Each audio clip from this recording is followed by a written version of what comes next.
Monaco Grand Prix is a special one, not only because of the layout, but also for the environment. Do you feel as a driver it's special as well? Yeah, I think Monaco is special for all the drivers. It's so different that it makes very interesting for us. Not only the circuit, that obviously it gives you no possibility, no room to mistake, because it's very, very narrow and you have to be very concentrated.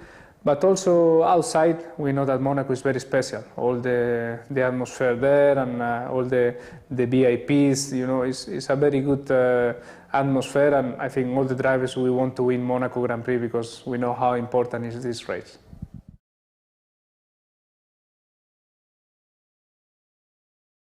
Monaco is your second home race after Brazil.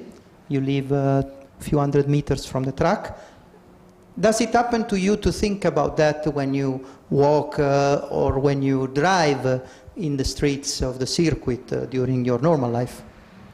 Yeah, you always think about it. Always when you are, even in the car, going around. Sometimes you have one hairpin that you have the curbs there all the time, and sometimes you go over the curb and with your car.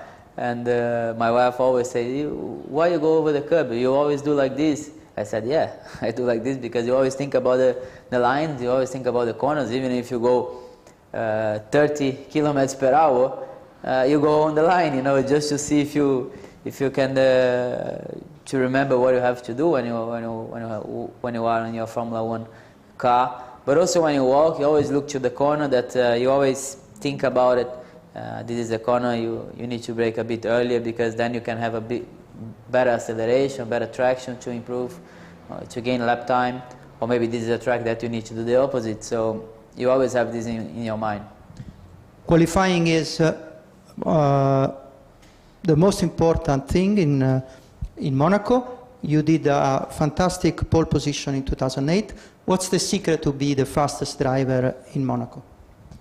Well, Monaco is a track that you need a lot of downforce. You need a lot of grip, because even if you have a car that you have a lot of grip and a very good car for the corners, for the braking, but a very slow car on the speed, on the straight, you gain more, even being slow on the straight, but having a great car for the corners, which is different than many other tracks.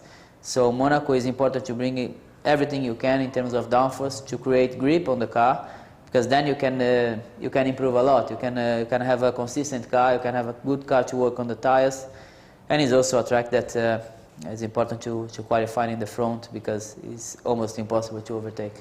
And from the driving point of view, what is the secret? You have so many secrets in Monaco. You have so many corners that you need to anticipate, because sometimes you anticipate the corner, and in the normal way of doing the corner you will crash inside. But in some other corners that you have a lot of understeer, so if you anticipate, in the beginning it looks like you're going to crash, but then in the middle of the corner with the understeer you just passed on the right place. So it is, you have some tricks around the Monaco circuit, and it's also a very difficult track, because it's the longest race we have in Formula 1, and you need to be consistent, so it's quite a difficult race.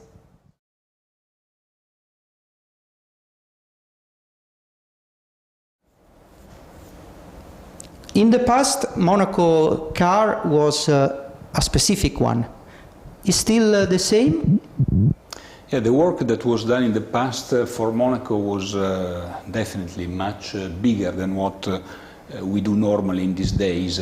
In these days, every team prefers to develop the car around the downforce that you find more often during the championship, and not let's say the Monaco condition. On top of that, we are going in Monaco after Spain race, which is close to maximum downforce too. So the two specifications are not that different.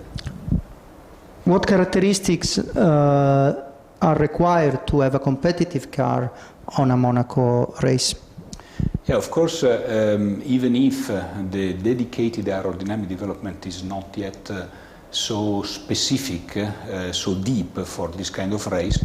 On the mechanical setting, yes, there is a big job of optimization of the setup for in order to improve traction at low speed, in order to improve the handling of the car in slow speed corner, on bumps, on the ride in general, and also riding the curbs in some area of the circuit is quite important.